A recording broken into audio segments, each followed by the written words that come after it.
Hi all. This class is about the DNA organization and some of the basic points in genetics.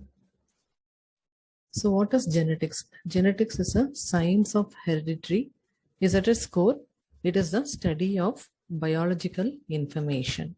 So it is a study of gene at all the levels, including the ways they act in the cell and the ways in which they are transmitted from the parents to the offspring.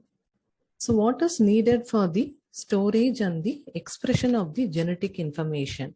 As you all know, for the storage and the expression of the genetic information, we need nucleic acid. So there are chemically two distinct types of nucleic acid. One is deoxyribonucleic acid called as DNA. The other one is the ribonucleic acid, which is the RNA. So of the DNA and RNA, so what is the repository of the gene information? So the repository of the genetic information is a DNA molecule. So this DNA is present within a nucleus in a chromosome or in the mitochondria in case of eukaryotes, and in the plants in the chloroplast.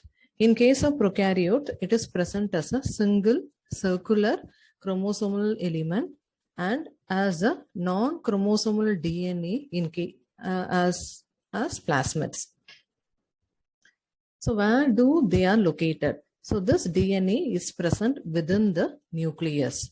So there is a constant amount of DNA in all the cells under all environmental situation, except in case of gender cells, which have only the half sets of chromosomes. And it is constant throughout the life of an individual, which means you do not lose or gain a chromosome. And it is constant for all the members of a species. So it is present in a constant amount, constant throughout the life of an individual, and it is constant for a species. So this DNA is copied and transmitted to the daughter cells by means of DNA replication. So how it is transmitted? It is by the DNA replication, which we will teach you in the later classes. The DNA in a fertilized egg, it directs the development of an organism. So development here is, it is responsible for the precise multiplication of a cell. Also, it has the information in which it is selectively expressed in a cell. As you know, each cell has a specific function. So it is selectively expressed. So the first step in gene expression is the transcription. Here the DNA is transcribed to the RNA. This RNA, mRNA is translated to produce a specific protein. This is considered to be a central dogma of molecular biology. While there are some exceptions in which certain viruses, they have RNA as a repository of genetic information. So the central dogma here is DNA upon transcription to produce mRNA. This mRNA is translated to produce a protein. So why the genetic information has to be stored in a DNA but not in a RNA molecule? So this DNA is considered to be a stable storage form of genetic information, which means it is 100 times more stable than the RNA because of the absence of the hydroxy groups. The presence of hydroxy groups in the RNA, it is susceptible to cleavage by hydrolysis. While in case of DNA, there is absence of OH group at the 2' position of the ribose, right? So this absence, this creates a resistance to cleavage by hydrolysis, and hence it is considered to be a more stable storage form of genetic information. Also, upon spontaneous hydrolysis, it takes billions of years for the DNA to get hydrolyzed. So this genetic information is carried in a linear sequence of nucleotides. So this is a picture showing the DNA molecule in which the nucleotides, they are arranged linearly, right? So it has the certain information that contains the instruction to synthesize a protein. There are two strands in a DNA molecule in which these two strands wind around each other, resembling the spiral staircase. the sugar and the phosphate group, they form a handrail, while the nitrogenous base, they are projecting inside between the two strands. So these nitrogenous base in a nucleotide, they are perpendicular to the helix of a strand, while the sugar base is present at a right angles to the strand. As you know, the nucleotide is composed of a nitrogenous base, sugar, and the phosphate. This sugar and the phosphate forms a backbone, while the nitrogenous base, they are projecting inside between the two strands. And these nitrogenous bases, they are perpendicular to the axis of the helix, while the sugar is present at right angles to the strand. So the DNA molecule is present either in a right-handed double helical pattern or in a left-handed helical pattern. So what do you mean by that? If the twist is it's in the clockwise direction, it is called as a right-handed helix. While it is in the anti-clockwise direction, when the twist is in the anti-clockwise direction, it is called as the left-handed helix. So it can exist in the right-handed helix, which is the most common pattern, while also it exists in the left-handed double helix. These two are the mirror images to each other. So a DNA molecule is composed of deoxyribonucleotides, which could be of either deoxyadenylate, nitrogenous base, deoxyguanylate, deoxythymidylate, deoxycytidylate. So these nucleotide triphosphates are negatively charged at the physiological pH. So DNA is composed of 4 deoxyribonucleotides, which could be of either deoxyadenylate, deoxyguanylate, deoxythymidylate, and deoxycytidylate. So the DNA molecule is composed of 2 strands. So in a single strand, the nucleotides, they are arranged linearly in which sugar and the phosphate forms a backbone, while the nitrogenous bases are projecting inside between the 2 strands. So a phosphodiester bond is formed between the 2 nucleotides. The phosphodiester bond between the 2 nucleotides in a DNA is cleaved hydrolytically by chemicals or by the action of family of nucleases. In case of DNA, it is deoxyribonucleases, while in case of RNA, it is ribonucleases. In case of RNA, it is cleaved by the alkali, but not in the DNA. So alkylatic cleavage occurs only in case of RNA, but not in the DNA. So this is the picture showing how the phosphodiester bond is formed between the 2 nucleotides that is present in a DNA molecule. So the 5' hydroxyl group of one ribonucleotide makes bond with the 3' hydroxyl group of the adjacent nucleotide in a DNA molecule. This is how a phosphodiester bond is formed with the removal of the water molecule. So I will explain it once more.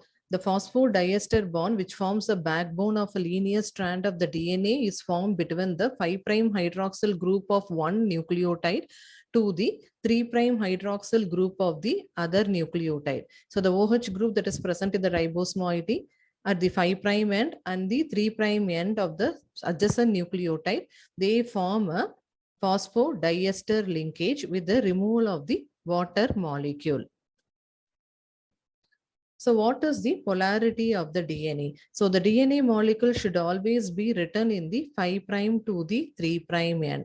This is called as the polarity of the DNA.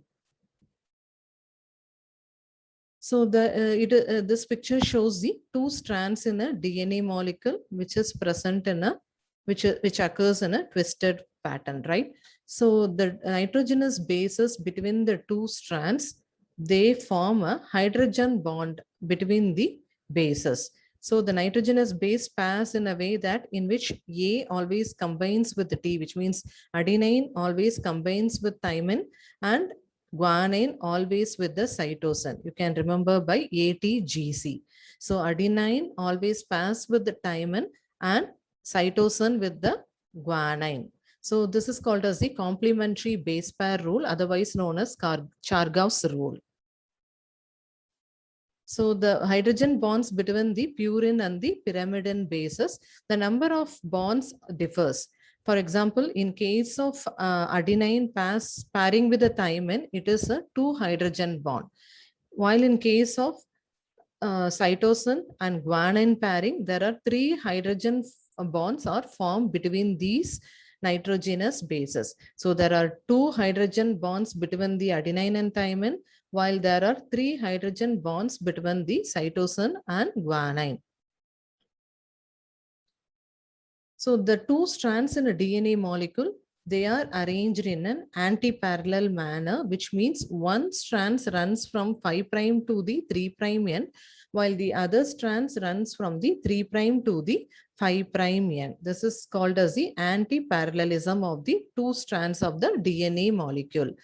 So the spatial relationship between the 2 strands of the DNA molecule creates a major and a minor groove.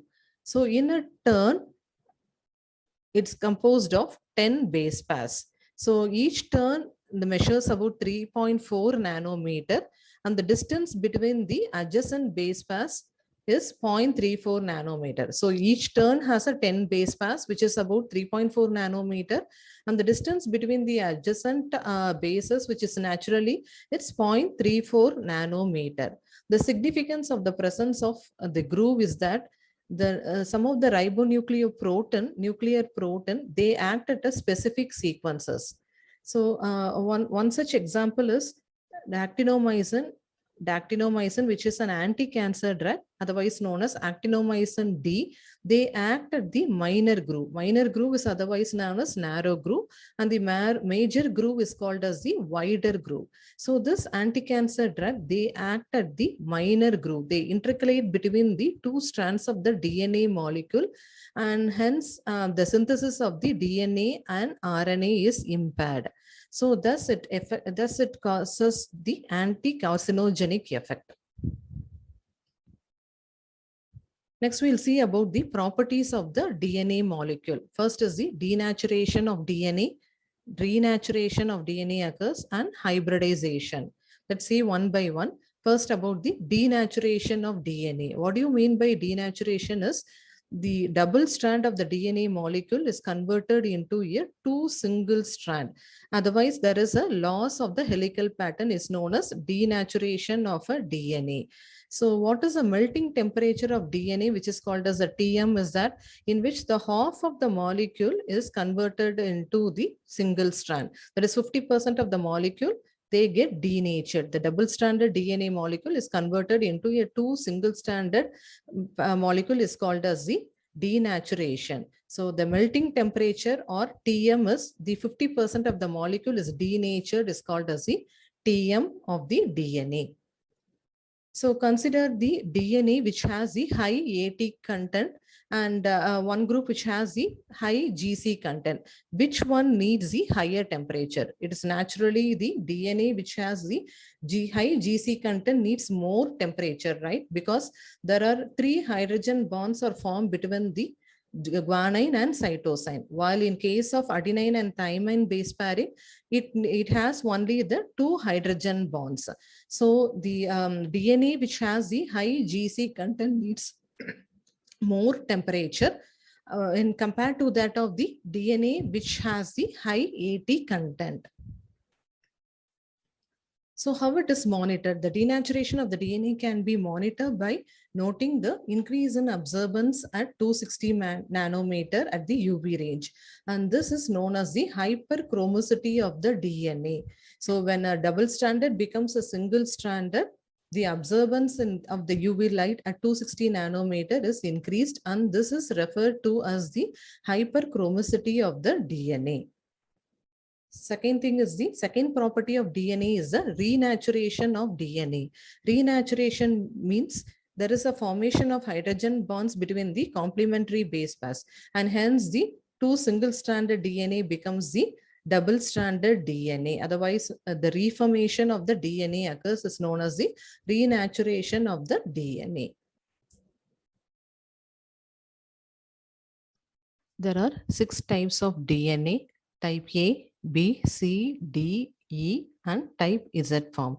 So from A to E and Z types are there, of which the 6, there are 3 major structural forms of DNA are B type DNA, A DNA, and Z DNA. So the most common type of DNA are B type DNA. So these 3 are not flexible. The interconversion between these 3 forms cannot occur in vivo. So it needs extreme conditions.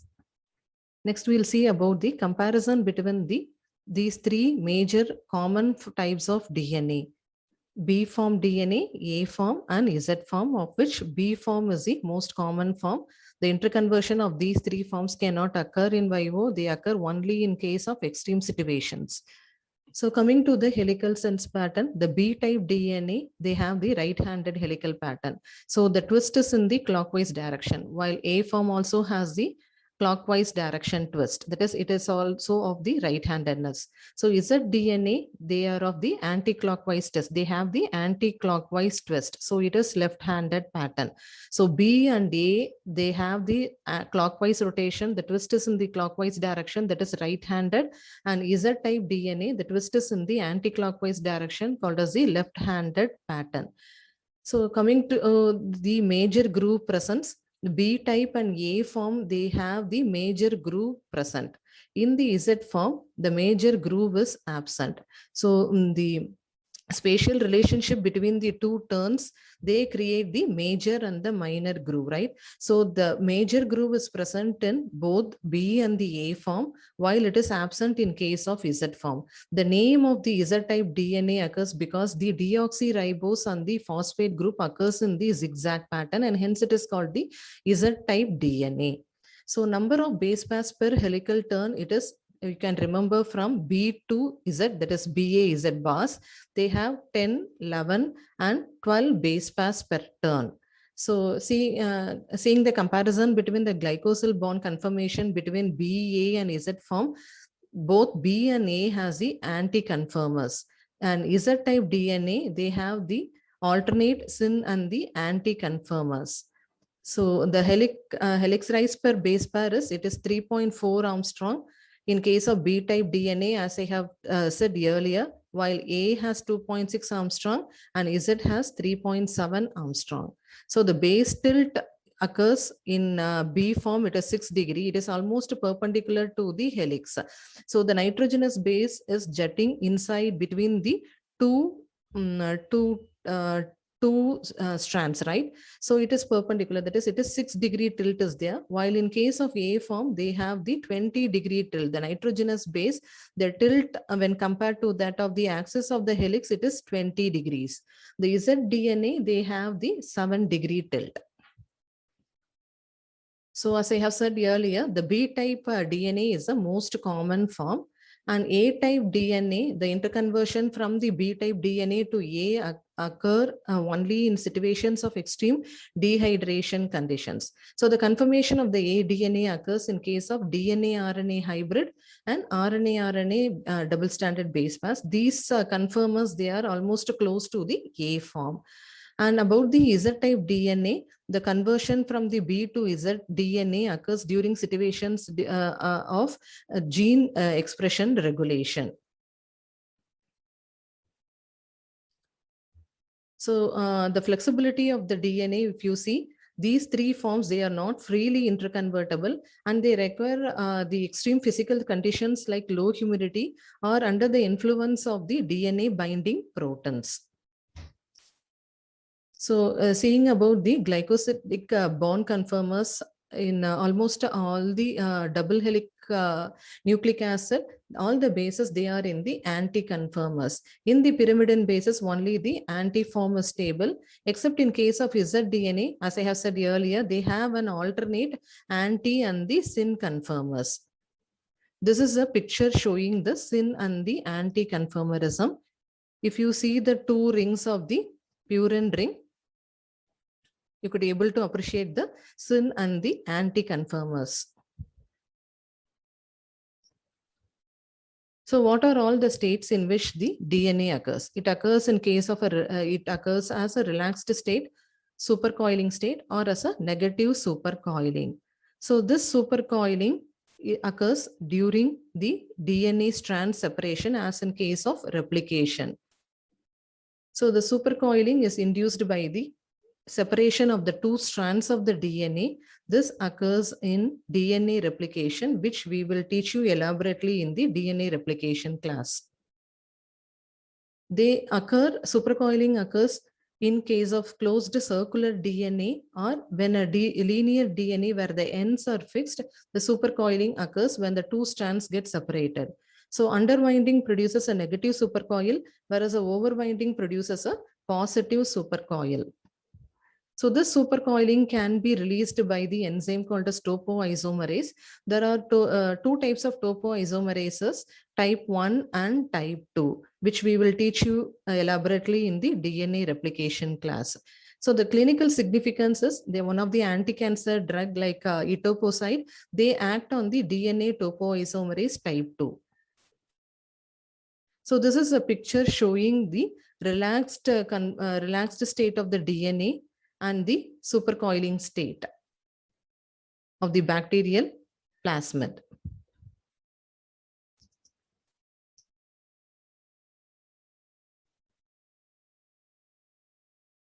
Before going into the class, you need to know some of the terms which is used in genetics, like what is a chromosome, what is a gene, and what is a genome.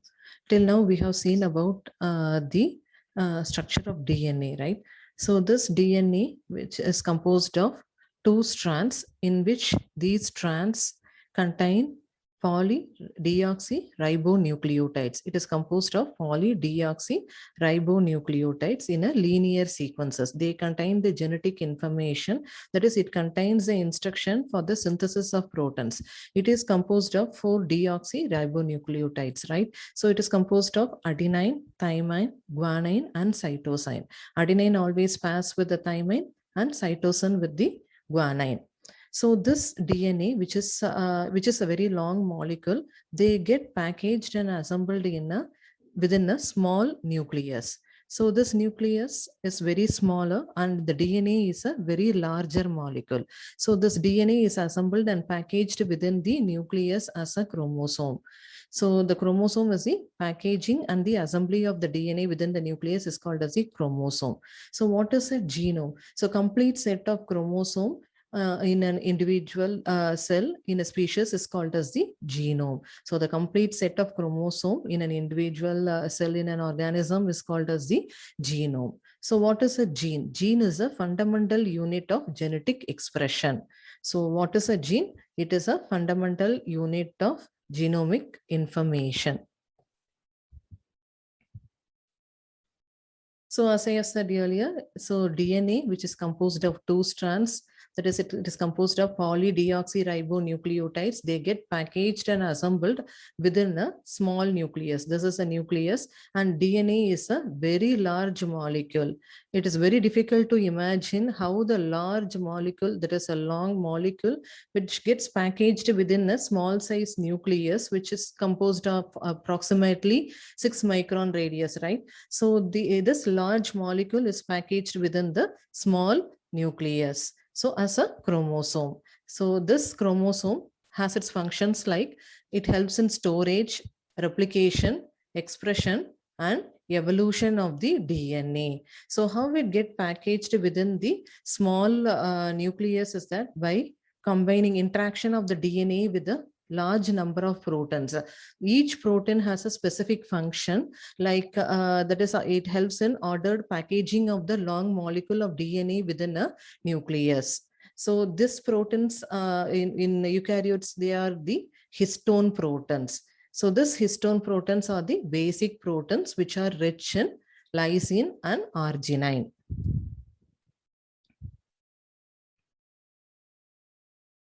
So the interaction of the DNA with the protein helps in ordered packaging of the DNA within a nucleus.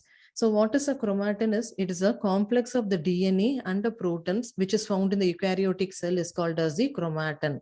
So chromatin is the DNA along with the protons. That is the complex of the DNA with the proton, which is found in the eukaryotic cell, is called as the chromatin. So that this in the nucleus, it has the double stranded DNA. Histone protons are there. Non-histone protons are also present in the nucleus, and a small quantity of RNA. So why DNA has to be organized at the different level? This helps in packaging of the chromosome. Why DNA organization has to occur is that it helps in packaging of the chromosome, that it compacts the chromosome and it regulates the transcription by making only certain areas of the DNA or a chromosome to get exposed to a binding protein. Normally up to 80% of the DNA is inaccessible to the binding protein. So there are various levels of organization. First is the formation of the nucleosome. Next is the solenoid appearance. And next is the 30 nanometer fiber formation. The last level of organization is the compaction of the long molecule of DNA as a chromosome. So this eukaryotic chromatin compaction involves the interaction between the DNA and the various protons. The protons are the histones, non-histone proteins are also there. This histone protons, it is still evolving and it is considered to be a species specific. As I have said earlier, DNA, there will be no change during the life of an individual, right? So it is present in a constant amount. While the protein that is attached to the DNA, they get affected during the life of a cell. So these changes affect the degree of the chromatin compaction. So let's see about the non-histone protons that is attached to the DNA. They are the enzymes involved in DNA replication and repair, and the protons involved in RNA synthesis, processing, and its transport to the cytosol. So these are the non-histone protons. The histone protons that is attached to the DNA are there are 5 classes of histone protons. One is H1, H2A and 2B, 3 and 4. So this H1 protein is a linker protein. So it helps in the linking of the nucleosomes. So H2A, 2B, 3 and 4, they are the core histones that helps in the nucleosome formation. So these histones are the basic protons, and this histones are rich in lysine and arginine. So they are positively charged. They get attracted to the negative charge of the phosphate group present in the deoxyribonucleotides in the DNA. So these histone protons, they are synthesized in the cytosol and they get migrated to the nucleus for the nucleosome formation, right? So they are synthesized in the cytosol and get migrated to the nucleus through the histone chaperones. So the core histone protons, which are H2A, 2B, 3 and 4, they are subjected to the various covalent modifications. So what are all the modifications they undergo are acetylation, phosphorylation, ADP ribosylation, methylation, monoubiquitination and sumolation. So acetylation, it is associated with the chromosomal assembly during DNA replication. And acetylation of the core histone protons H3 and 4, it's associated with the activation and inactivation of gene transcription. So they are involved in chromosomal assembly during replication, and the whole core histone protons 3 and 4 involved in activation or inactivation of the gene transcription. So next is the phosphorylation of the core protons. H1, they helps in condensation of the chromosome during replication cycle. And ADP ribosylation, they are associated with the DNA repair. And methylation, as you all know, they help in the gene transcription, either by the activation or the repression of the gene transcription. Monoubiquitination, it is associated with the gene activation, repression, and gene silencing. And sumolation, which is facilitated by the SUMO protons, SUMO protons, which are the small ubiquitin related modifier. It is associated with the transcriptional repression. So first, we'll see about the first level of the DNA organization. So the first level is the nucleosome formation. This nucleosome is composed of the central histone core over which the DNA is wrapped around it. So this histone core is an octamer which is composed of two molecules each of H2A, 2B, 3 and 4. So the nucleosome is composed of the histone core over which the DNA is wrapped around it. So this is the first level of DNA organization. So each nucleosome has a histone core, as I have said earlier, which is wrapped around by the DNA in a left-handed solenoid shape, nearly twice. It is almost 1.75 times. So the histone core is wrapped by the DNA in a left-handed solenoid supercoil almost twice. So the number of base pairs present in the DNA is 146 base pairs. So this nucleosome is attached to the nearby nucleosome by a linker DNA. So the linker DNA is composed of 50 base pairs, base pair length, and the histone protons attached to the linker DNA is the H1 proton, while the core histone proton is composed of two molecules of each of H2A, 2B, 3 and 4. Here H1 is not present in the core protons involved in the formation of nucleosome, while the H1 proton, which are tissue and species specific, is attached to the linker DNA. Please remember that the core histone protons, the core of the nucleosome is formed by the H2A, 2B, 3 and 4, while the linker DNA is attached to the H1 proton, which is tissue and species specific, and it helps in further compaction. So H3 and 4, they have the central role in the nucleosome formation, while H2A, 2B, the dimer, they stabilizes the primary particles. So H1 helps in super packing of the nucleosome. It is present in it is attached with the linker DNA. So core nucleosome is composed of the histone protons 2A, 2B, 3 and 4. This H3 and 4 has a central role in the nucleosome formation, while 2A and 2B, they stabilize the primary particle. So on electron microscopy, they have a bead-on string appearance. So this is the electron microscopic view having showing the bead-on string appearance.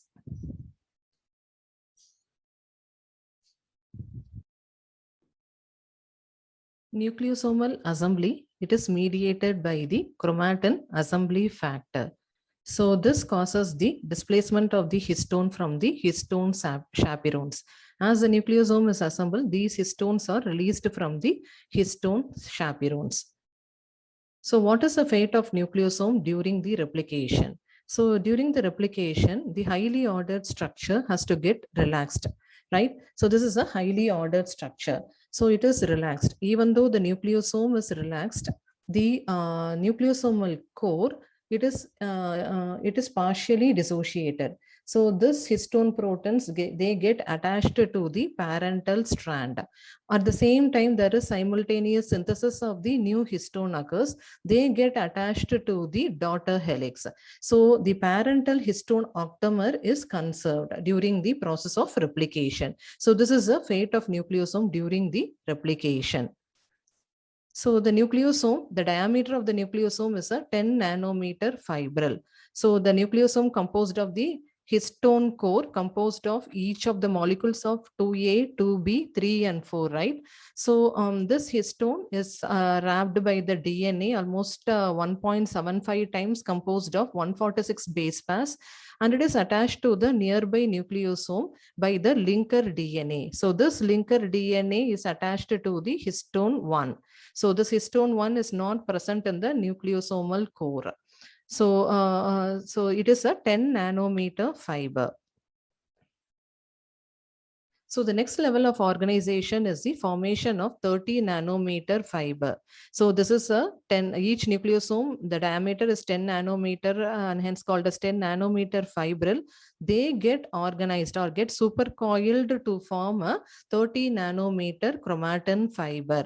So the histone H1 plays an important role in the next level of organization. The histone is attached to the linker DNA. Here the 6 to 7 nucleosomes, they further supercoil to form a 30 nanometer chromatin fiber. So the 10 nanometer fibril, it's organized to a next level of organization in the formation of 30 nanometer chromatin fiber. Here the histone H1 plays a main role in the compaction. So at this level, the DNA length is almost shortened to 40 to 60 folds. So the nucleosome is packed to a successively highly ordered structure. This is an electron microscopic picture of the 30 nanometer fiber.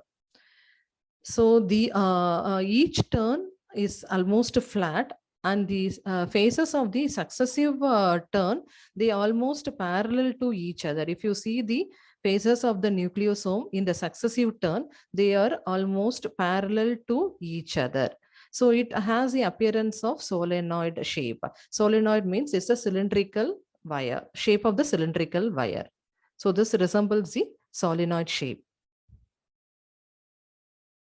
So the third level of compaction involves the interaction of the 30 nanometer fiber with the nuclear matrix. So the first level is the formation of nucleosome, in which the histone core is wrapped around by a DNA. The second level is the formation of 30 nanometer fiber, in which the 10 nanometer fibril, they further compacted, that is 6 to 7 nucleosomes. They are organized to a higher level to form a 30 nanometer fiber. The third level of organization is the interaction of the 30 nanometer fiber with the nuclear matrix. So this is a picture showing the nucleus having the outer and the inner membrane, having the nuclear pore also. This is the nuclear matrix, which is composed of nuclear lamina and the matrix proton. So the 30 nanometer fiber, they get attached to the internal matrix protons to form a radial loops and domains. So this is the third level of organization of the DNA. So this is a picture showing, another picture showing the radial loops and domains. The region in the 30 nanometer fiber in which it gets attached to the nuclear matrix is called as the matrix attachment region, otherwise known as scaffold attachment region. So they get attached to the matrix protein to form the radial loops and domains.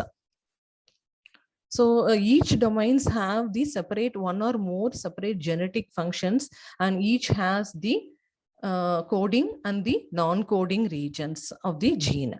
So recent data suggests that these regions are mobile, that is dynamic, and they move obligatory to the discrete loci within the whenever the nucleus gets activated. So this is the radial loops and domains, this which is the third level of organization of the DNA, which is composed of 30,000 to 1 lakh base pairs. Each radial loops composed of almost 30,000 to 1 lakh base pairs. So why it is important in the formation of radial loops and domains is that it plays a role in gene regulation, and it serves to organize the chromosome within the nucleus. So this is a picture showing the level of organization of the DNA from the DNA, which is composed of the 2 strands.